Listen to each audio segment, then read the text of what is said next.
whoever else might be listening to us today. Good morning to you too. Yeah, hi Debbie. Hi Skipper, how are you? I've had my donut. I've had breakfast too. We can tell.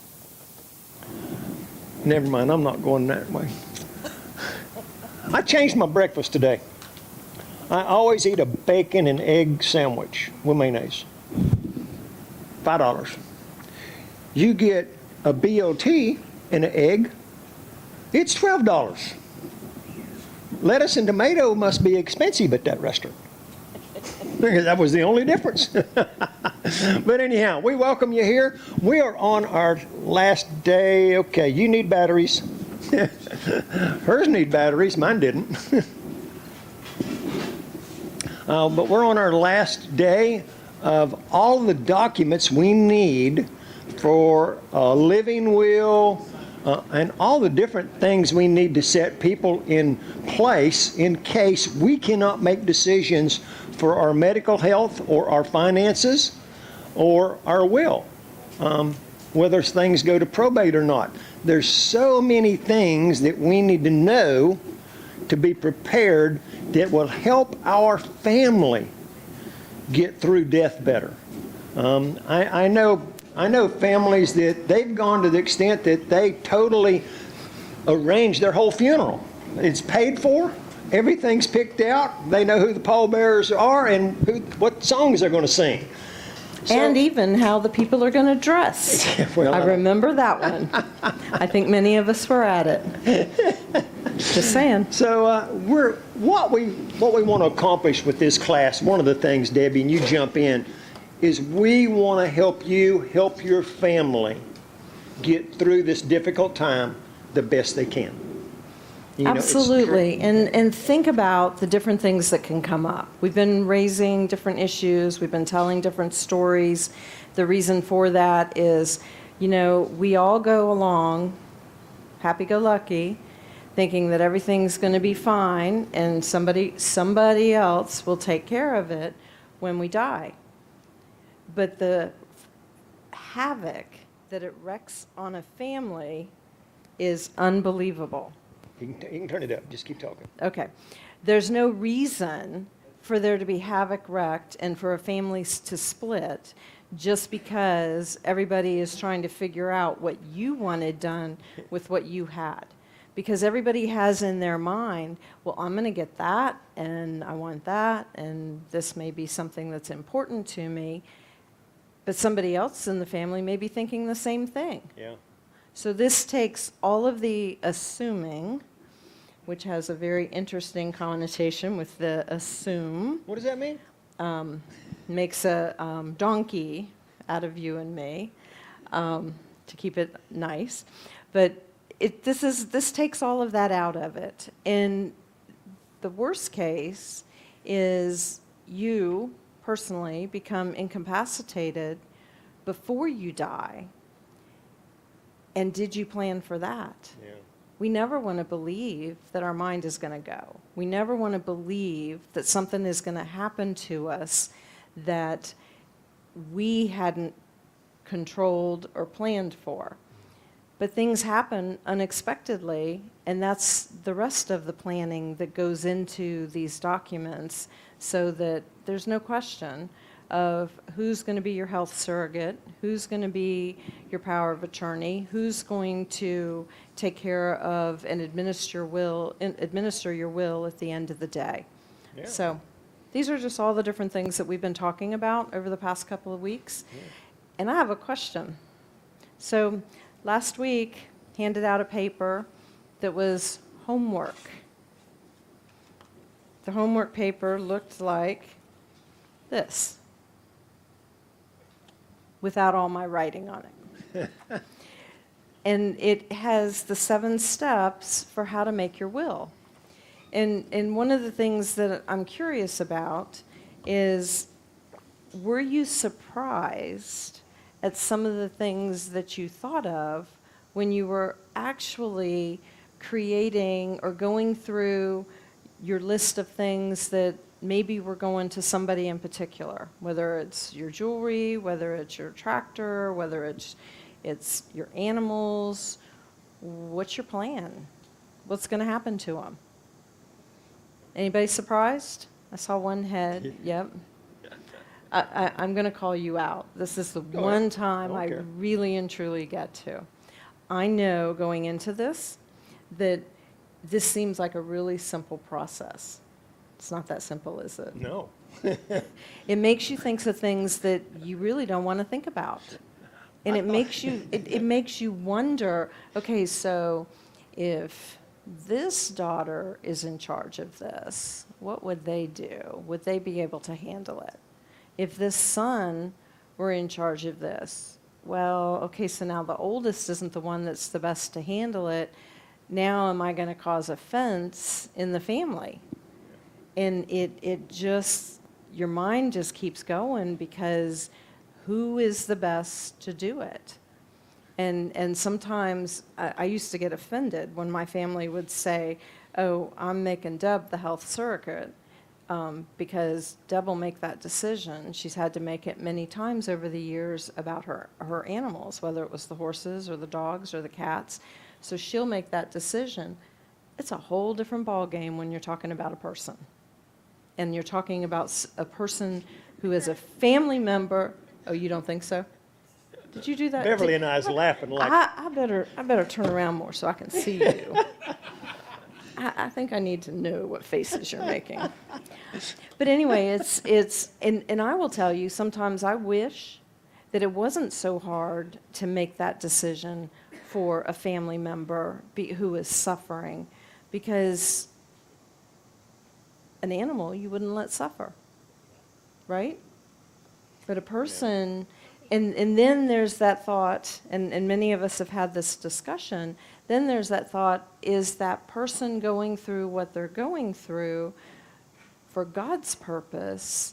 And Good question. Who is he trying to reach through what is happening?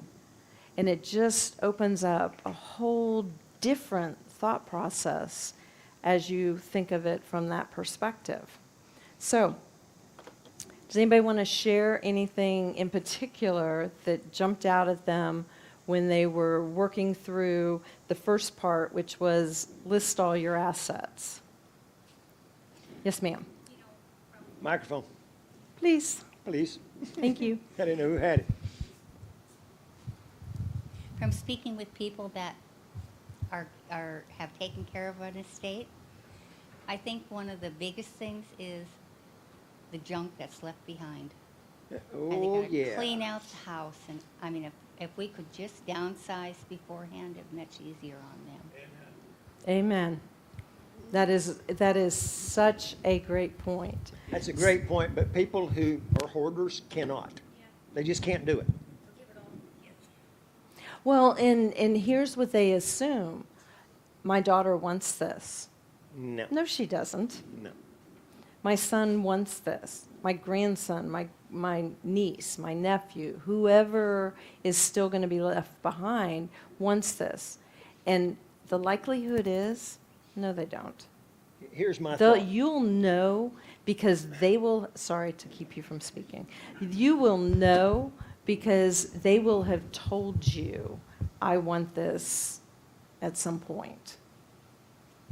Go ahead. Well, that's what I did. I actually went and called and said, hey, look, what is this? Do you want this? What? And kind of came up with it because it was surprising how my son wanted certain things and my daughter wanted certain things.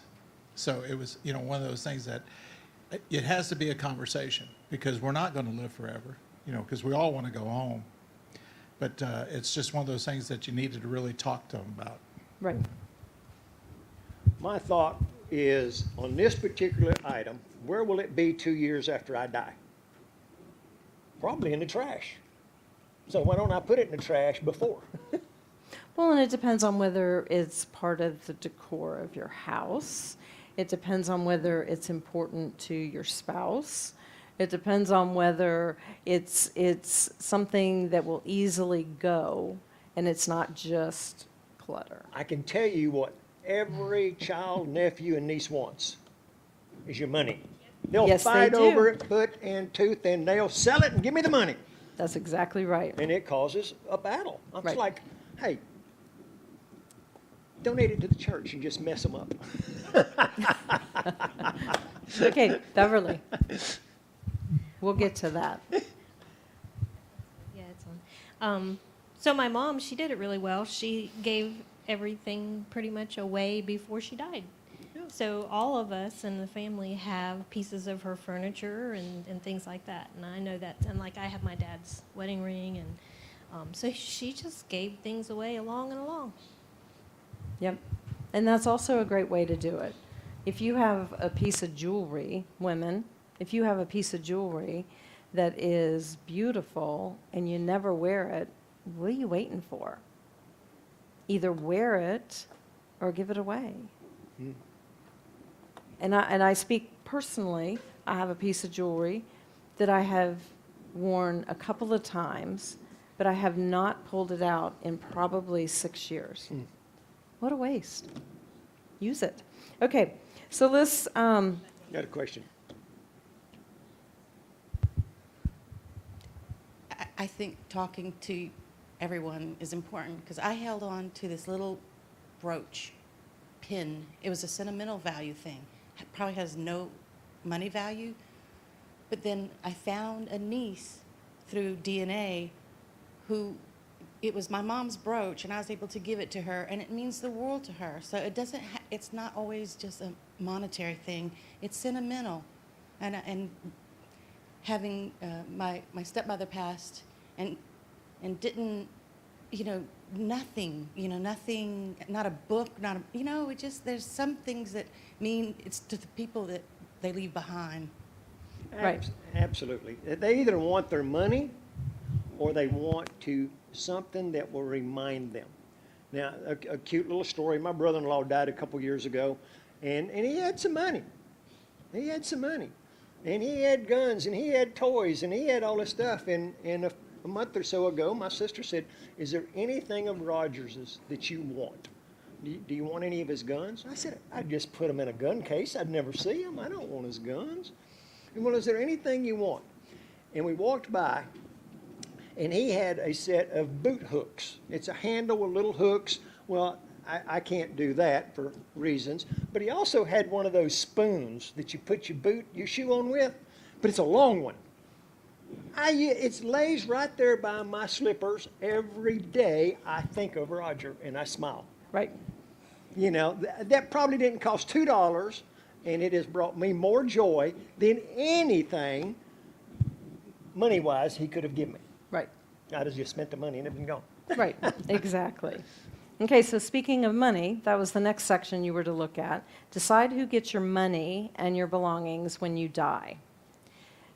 And here's why you need to do it. Because if you don't, a judge is going to make that decision. Because your estate, what you have, is going to go into probate, which means there's going to be money for lawyers. It means it's going to take far longer than it needs to take, and you're not going to get closure, and you're probably going to have people madder than they would have been had you just laid it out in your will and said, this is what goes to who, and this is I do mine by percentages. This is my percentage breakout for people. And so there's different ways to do it. Yeah. Everybody's going to do it differently. Just do it. Some who are guardians for minor children, the next topic, you need to make sure that you have identified a plan.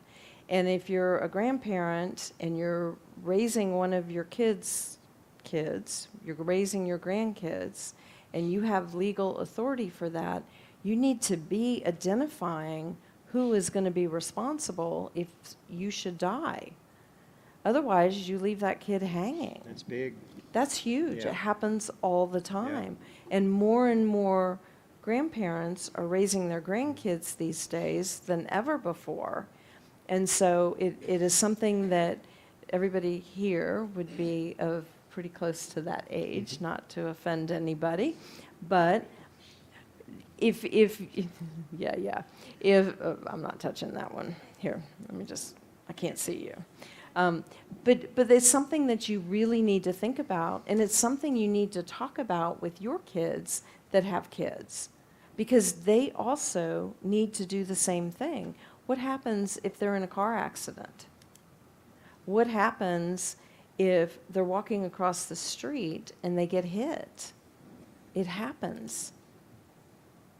And if you haven't identified what's going to happen to that child, they're left to the courts. And I don't think anybody here or anybody we know wants that to happen to any children in their family. The other was you can make a will yourself, or you can do it with a professional. If you're making it yourself, you need to know the Florida guidelines so that you meet the requirements and you don't cause your estate, however big or small it is, to go into probate. You have to know. What exactly is probate? Probate is when it goes to the courts and they oversee, a lawyer oversees taking care of every part. Because if you own property, you either have to sell it or somebody gets it. If you have investments, you either liquidate them or you provide them, you divide them up as equitably as you can, depending on their values. And I mean, it's all the different parts that you may have. They would make a decision if you had a four-wheeler that you wanted your grandson to have, but your son wanted it for a different purpose, it would cause them to be at odds. Whereas if you identify it in your will, it says this is who it goes to. Take that question out. Take that opportunity for somebody to get in a fight with somebody else away from them. They don't need that at a time when they're already sad, missing you, and really not wanting to have to deal with it. I know that if something were to happen to one of my siblings and I would have to take care of it, I would really appreciate that they had already identified everything, because I don't want to have to do that. I don't want to have to make those decisions. That was their decision to make. This is your decision to make quickly. You have to name an executor. In my will, it's a personal representative. You name somebody that is going to take care of everything. Make it official. Has to be signed by 2 witnesses who are at least 18 years old and are not beneficiaries of your estate, because that causes questions to be raised as to whether it was legit or not, or whether you were forced or not. Some states, and Florida, I believe, is one of them, that requires it to be notarized. You need to know that. Florida also requires that the person writing it identifies themselves and signs it. Because if you wrote it, then you would. But if a lawyer wrote it, then they also have to sign and date it. And keep it updated. I kind of had fun yesterday. I'm not quite sure I'd call it fun. Yeah. I actually was pleasantly surprised as I went through my project of updating my will, and I was able to take it from 15 pages to 11 pages. Wow. And I was like, wow, because things had changed since the last time I had done it. Some had changed significantly, and so, like the number of horses I had, or the number of dogs I had, or different things that are going on in the family, where I know more now of what's important to them. You're laughing at me. Don't will me your horses or dogs. No, I didn't. And sometimes, and this is probably a really tough thought for people. Sometimes you do have to make decisions about them, because the reality, I'm just going to speak for myself. I have 2 older horses. They're in their mid-20s now. Both of them are crippled and cannot be used. And one of them has a health condition. Are you just going to leave it to chance on where they're going to go? I can tell you I'm not.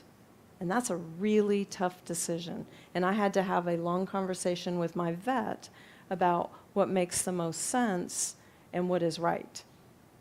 And what is right is to be responsible for what was yours and not leave it to make it somebody else's burden. Exactly. So, just putting that bluntly. Okay, so a couple of things. I'm going to go through yesterday when I sat down and was finalizing my thoughts for today, I decided I was going to personally retype my will. And I'm really glad that I did, because it raised a number of questions that I wouldn't even have thought about that people need to be thinking about. Because I did it a while ago, and so I hadn't really thought about it since then. Because once you have it, what a blessing, because you don't have to worry about it anymore. You know it's there, you know it covers everything, but it reminded me of some questions I had answered previously.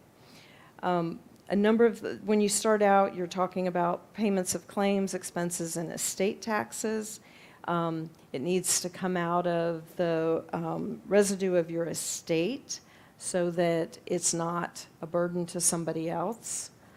One of the things I hadn't even considered was, are you a joint owner on anything?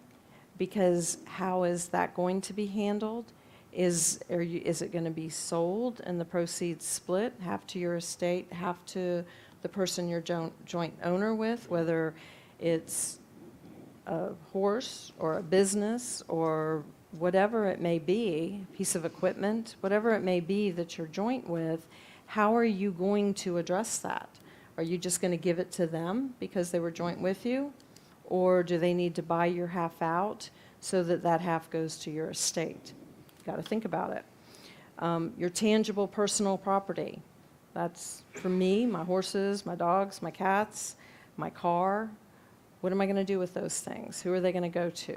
What's going to happen?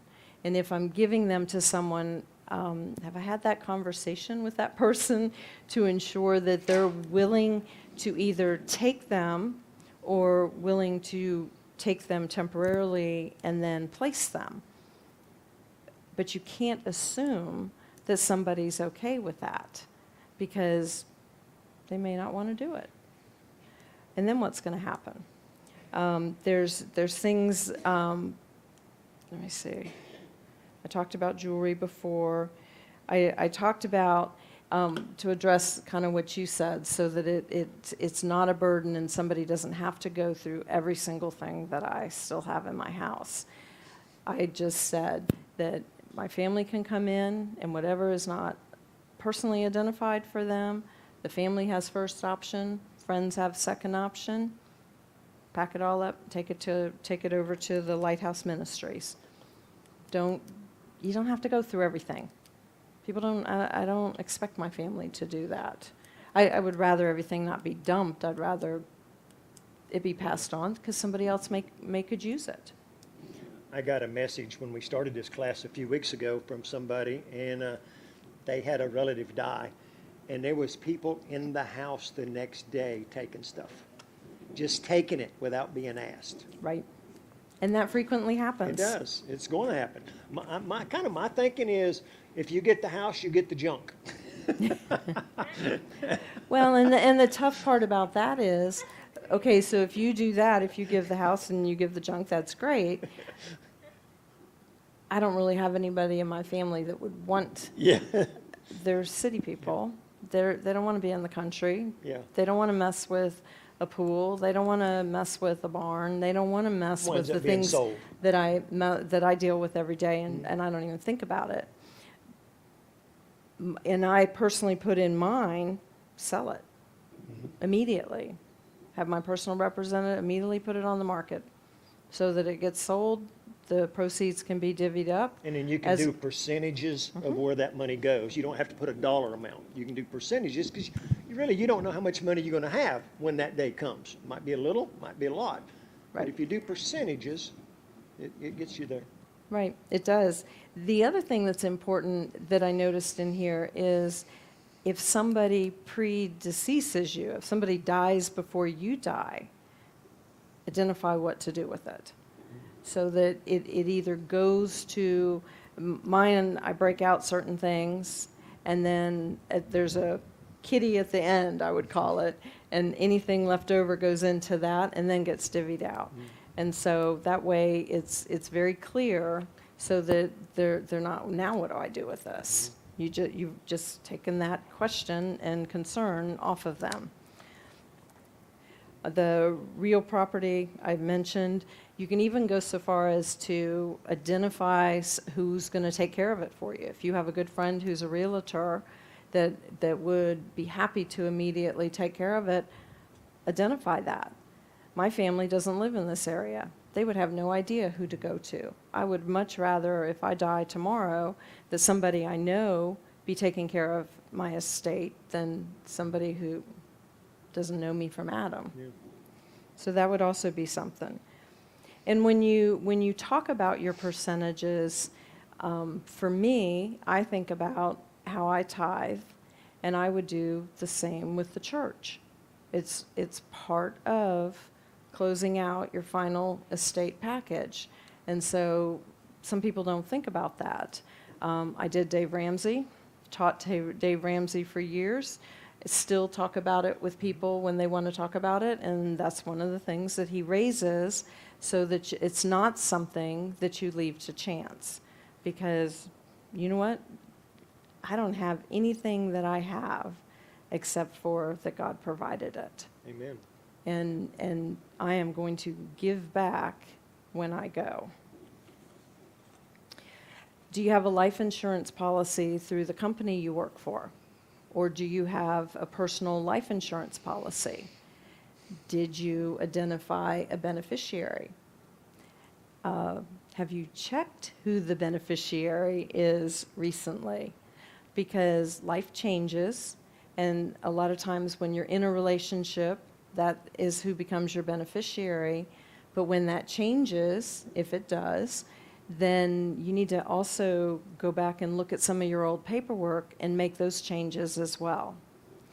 If you have an IRA, same thing with your investment assets, whether it's a 401k or an IRA or a retirement account. How have you identified that, and who is the beneficiary? And what I did on mine is, to cover me, just in case at some point I miss it, is said that if I did not identify somebody, here's how it should be broken out, so that you've covered yourself both ways. You have it. If for some reason something changed and you forgot to do it, you've still identified it in your will as to how it should be divided up. And you also identify if somebody dies before you, then what happens to that portion. They call it residue for what's left over, and what if somebody has died before you and it goes back into the residue, you also then do the same thing as to how that gets divided up. Now, something that's come up that I'm guessing at least half in here, if not more, have not thought about. What if you have a Facebook account? What if you have a Twitter account? What if all your pictures are stored on iCloud? What if you own a web domain for your organization or your company or your hobby or something? All of those things also have to be addressed. And because you have to give your personal representative the right to go in and do what needs to be done with each and every one of those things. Had you thought of that? No. I know, I could tell by the look. So, and you know what, at the time, I hadn't thought about it either. And I was thankful that someone had referred me to an attorney who knew enough to tell me I needed to do that. And that was 8 years ago, 7, 8 years ago. It never even crossed my mind. You need to go and close those accounts out. We get hacked all the time on Facebook or on Twitter, and Twitter not so much, but especially on Facebook. That's the one that comes to my mind. So that being the case, you're going to want to go in and have you're going to want your personal representative to go in and close all of that. Now, I will tell you, since you brought all this up, Uh-oh. It's a long story, but Kathy had like 3 computers in front of her, and she's got this big red notebook now. And it's things you must know. Something like that. I don't remember exactly how it's worded, but you need to write. I asked her, I said, do I have a Twitter account? And she said, yes and no. Do I have an Instagram account? Well, yes and no. Like, I haven't even asked her what that means yet. I know Kathy, I know what that means. And I'm sure she's identified that should you ever need to go in and use it, here's your account and here's your password to get into that account. So anyway, but those are things that we don't even think about. Do you have a question? Microphone, thanks. Yeah, a good friend of mine has a website, and when he died, he wanted to make sure that the website was going to continue to promote his values. And so he administered somebody that he knew had his same values and integrity, so that the message that he had been giving all these years would continue going on. It didn't have a lot of updated material, but it was maintained. That website, you can still go to God's News Behind the News and see what Ray Brubaker did 40 years ago. Right. And how relevant it was, and still relevant today. But otherwise, if you say, I'm going to close out that account, that disappears forever. So it's just something, that I was talking with somebody, and we were talking about wills, and it came up, and I thought, wow, I hadn't thought about that. And you brought that up. It's like, oof, it's good. Right. Or actually, all these accounts get archived. There are websites that you can go to that will pull old stuff that supposedly was closed back up. So just something to be aware of. And that would be something, identify someone, and that person, by being identified, could also have continued to update that website had they chosen to. It gives them that authority, it gives them that right, it gives them that domain upon you passing away. And I mean, it goes, the things I hadn't even thought of, it detailed it. Facebook, LinkedIn, Google, Amazon, Apple, Yahoo, Microsoft, Dropbox, all these different things. And so many people use these things and don't even think about it. And think about what's going to happen later. Also, I have a clause in here that was suggested to me that if somebody in my family, if a nephew got married and knew what was in my will, and I obviously had talked about it with his wife, but then they were going through a divorce, it specifically states in here they have no claim. None. The nephew is still good, but the person they were married to has no claim to what 10 years from now, when I die, will go to my nephew. Okay. Whenever I die. Could be tomorrow, who knows? Then you have to think about, okay, so then you go through and appoint your personal representative. And then you have to get into the detail. What are they going to do? What rights, what authority, what decisions, and this is where I'm going to do a plug for going to a lawyer.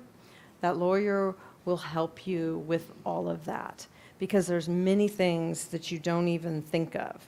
What if your personal representative that you've defined dies before you do? Then what do you do? So you have a backup appointed. You don't leave that to chance or to the courts. If you can require them, if you're somebody that has a huge estate, and for anybody listening, no, I do not, so don't even think about targeting me. It's not worth your effort. However, if you do have an estate that is, you may, depending on who your personal representative is, for your family's sake, you may require a bond or a surety or something to protect everybody involved while the estate is being resolved. There's also, by spelling out what they can and can't do, It says what they can do with real and personal property. It says what they can do if there is something that comes up that you didn't expect. What if you think your property is free and clear, and all of a sudden a lien shows up on it? You give them the responsibility of being able to take care of that. If you haven't defined that, then you're going to have issues with whether they can actually take care of it or not. But by defining it, you just said anything that I would have taken care of, they can also take care of. And that takes that question out of there. If things don't break up evenly, percentage-wise, they can make the decision on how to disperse that. And what you say that, and then you also say that whatever they say is final, not debatable. That way it prevents there from being discussion about that. I know these are things They that can be you're mad at thinking. somebody that's not in the family. Correct, correct. It also defines that your estate will pay their expenses. None of my family's in the area. They would have to travel to come and take care of what needs to be taken care of. I specify their expenses all reasonable expenses would be covered. It says in here reasonable. So somebody could question whether something was a reasonable expense or not, but identify it so that there's not a question of whether they can or they can't. Oh, my car was old, so I bought a new one and traveled down there. Right, right. That would not be reasonable. And that personal representative is also entitled. Entitled is the word that is used to receive fair and reasonable compensation for their time. Many times, somebody has to take away from time at work to be able to close out an estate for a loved one who has died. Compensate them.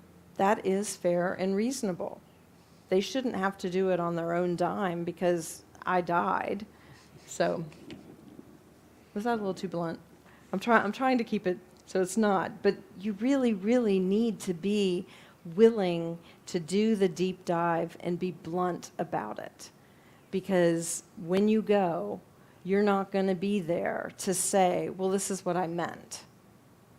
And you don't want to leave it to interpretation of this is what I meant. And there's a lot of laws out there that have to do with your real estate. If you have a home and you have one child and that child is going to get it, you need to be talking to your attorney about how do you set that up so that it's not a problem later and there's not huge taxes assessed when it's already been addressed and it's a done deal. And a lot of that has to do with the language, and I'm not the expert on it, so I'm going to point it out, but I'm not going to tell you which way you need to go with it. You need to talk to somebody who knows. And that would be, do you put it as your name and your sister's name? Or do you put it your name and or your sister's name? Kind of like your bank accounts. You're going to want somebody to be on your bank account in an and or situation with the bank. So if you die, there is somebody, most likely your personal representative, who can access your bank account to use to pay for things that need to be paid. Because your mortgage is still going to need to be paid. Your utilities are still going to need to be paid. Your taxes and insurance are still going to need to be paid until everything related to your estate is handled. I love the story from recently where the husband and wife had the conversation and they'd set everything up in their bank so everything was on bill pay. They didn't know that she was going to die a couple weeks later. Yeah.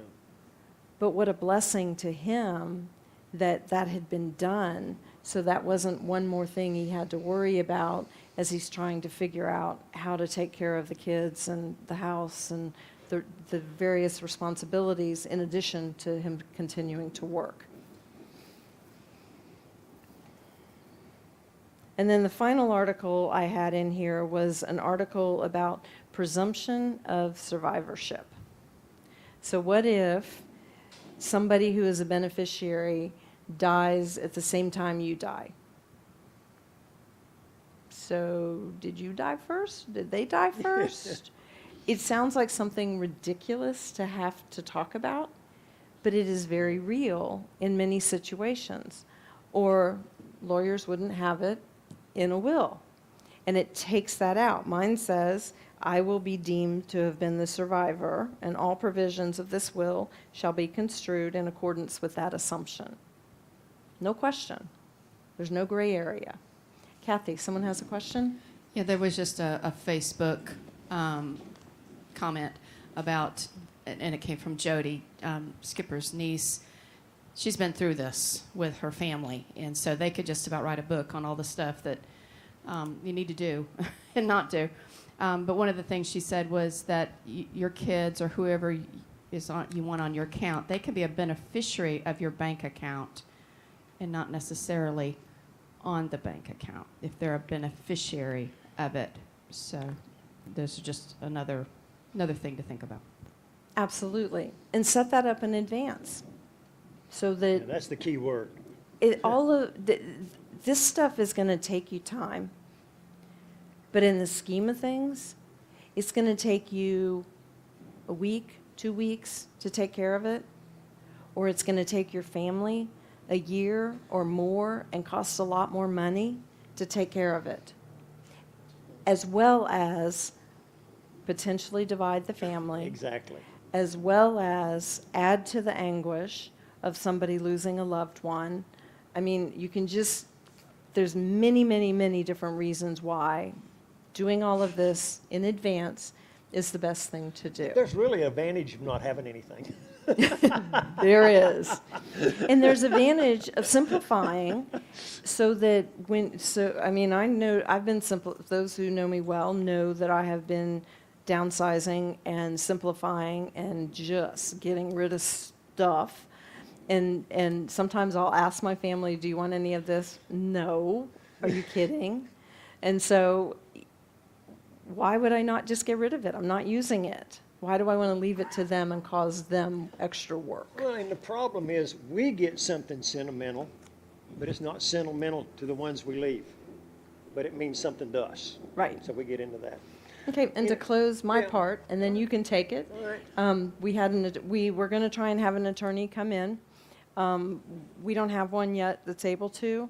A couple of us are going to go to different attorneys and talk to them about what we need done. So we will just provide you with some names and phone numbers at a later date so that if you're interested and don't want to just do it on your own, you can pursue one that we've checked out for you.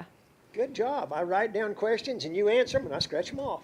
Good. That is the way I like to Yeah. do it. Thank you. The one thing that, as we tie this up, you know, and it's one thing if you got a lot of money, it's something else if you don't. Don't put the burden of your funeral on your kids. It's going to cost over $10,000 probably. The least you can get out is be cremated and you go pick up the ashes with no funeral. But make ways, make some ways about getting your finances right to pay for your funeral and take care of it without putting the burden on the family. And the biggest thing is, if you don't take care of this, chances are you'll cause a family split if you don't. Right.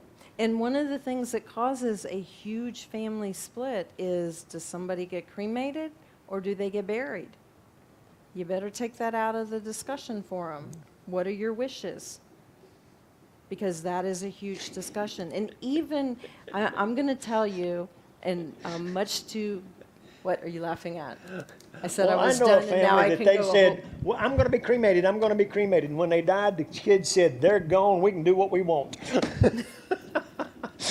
That too And you're can not happen. burning my mama. That too can happen. You're exactly right.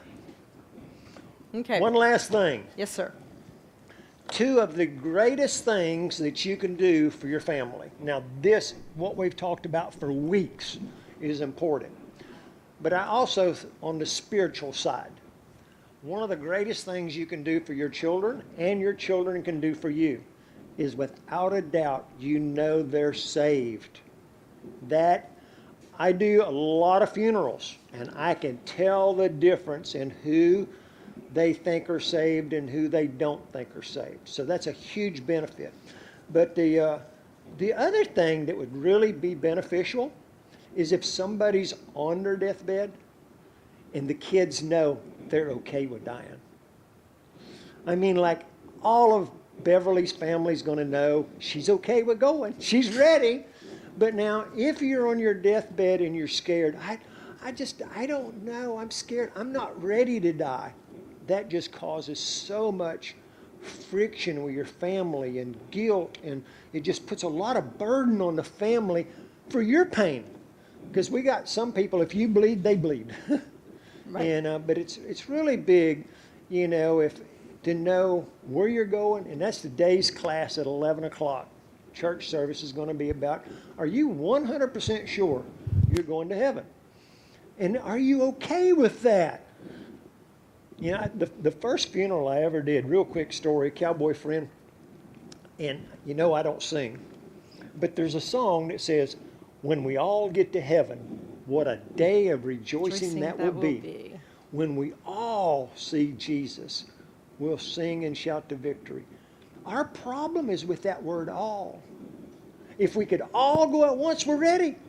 But we don't want them going without us, and we don't want to go without them. But that, do we trust God or not? That's where it's at. So That's right. Would you like to pray, or you want me to? I'm happy to pray. All right. I got a question. Yes, sir. You mentioned if your family member or the member was cremated, make sure you find out where they want the ashes. What they want done with the ashes. Right. Does it go in a crematorium, or does it go in some lake, ocean, bay, whatever? That is not a discussion for here. No. But just make sure that you know what your family wants. Good deal. Okay. Heavenly Father, I just thank you. I thank you for all of the guidance that you have provided. I thank you for the questions that have come. And Lord, I just thank you for who you are and what you're doing in each and every person's life. And I just ask that you help their eyes open wide and clear as to just what you are doing, because every day you are doing something. I just thank you for Skipper and Kathy and the Cowboy-up ministry, and just please lead, guide, and direct each person that has been involved with this teaching, so that they do what they can do to make their passing easy for the rest of their family. In Jesus' name I pray. Amen. In ending, I will say in about 8 days, I'm going to have a shoulder replacement, and today will be the last 9:30 class until further notice. I'm probably going to go live from the house more, but this will be the last 9:30 class that we come here officially. Depends on how drugged I am. Kathy, See y'all later. how drugged he is should determine whether he speaks or not. Speaks live.